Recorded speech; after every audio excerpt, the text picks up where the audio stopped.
We're traveling south from the Scottish Highlands to Edinburgh, and there are so many fantastic and historic things to check out along the way, like this, the Dunatar Castle. Dunatar is an impressive castle that holds many rich secrets of Scotland's past, helping to bring history alive. William Wallace, Mary Queen of Scots, the Marquis of Montrose, and the future King Charles II all grace the castle with their presence. Standing on the hill overlooking the fortress transports one back to a much earlier time, where battles were fought and won, and people tried to go about their regular lives.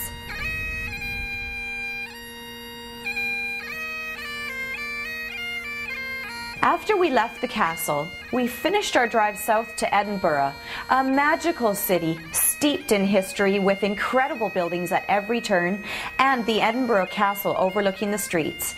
It has a vibrancy unparalleled in Scotland, where you'll find amazing festivals, art and culture, and fantastic dining.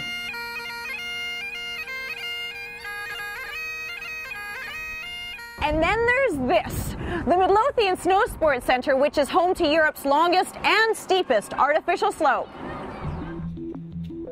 Well, Midlothian Snowsports Centre has been here since the 1960s. It was actually set up by a local man in Edinburgh who made his fortune from rubber, importing rubber to the UK, and went to Switzerland and got the skiing bug and came back and decided he wanted to do something close to his home in Edinburgh. So we're just a couple of miles outside the city centre here, and that's how it all started.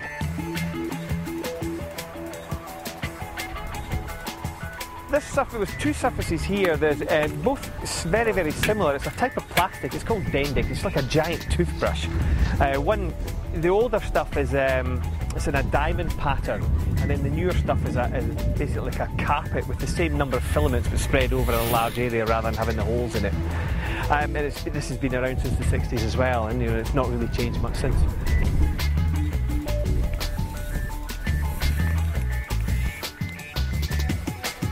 The first thing that I noticed upon arriving here was the size and infrastructure of this dry ski slope. It's a far larger facility than I had anticipated, both the length of the runs and the variety of slopes. Well, here at the Snowsports Centre we have one double chairlift, two surface lifts. There's about 5 different slopes at the moment. There is expansion plans, to put in terrain parks and things like that, because obviously all the kids that live in the city, that's what they want to come up and do here in the evenings and at weekends. 2 or 3 months of the year we have snow on the ground here, so it becomes a snow resort, which is very, very busy, especially in the evenings during the week. When the city slickers down in Edinburgh finish their work and they come up here and spend the evening skiing before going back home. That's our sort of busy time of the year. And then during the summer months, the kids from the schools come up and they learn to ski. Generally a lot of beginners, especially during the summer, and a lot of experienced skiers during the winter, just coming up to get ski fit before going off to the mountains.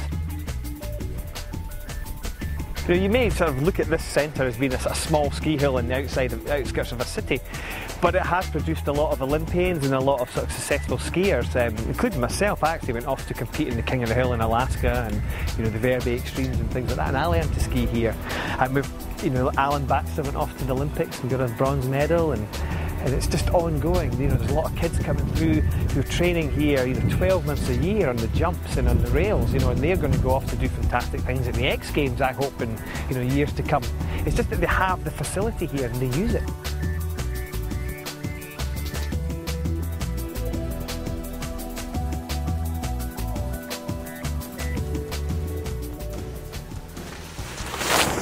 Coming up after the break, we're going to talk a little science in your skiing. Stick around.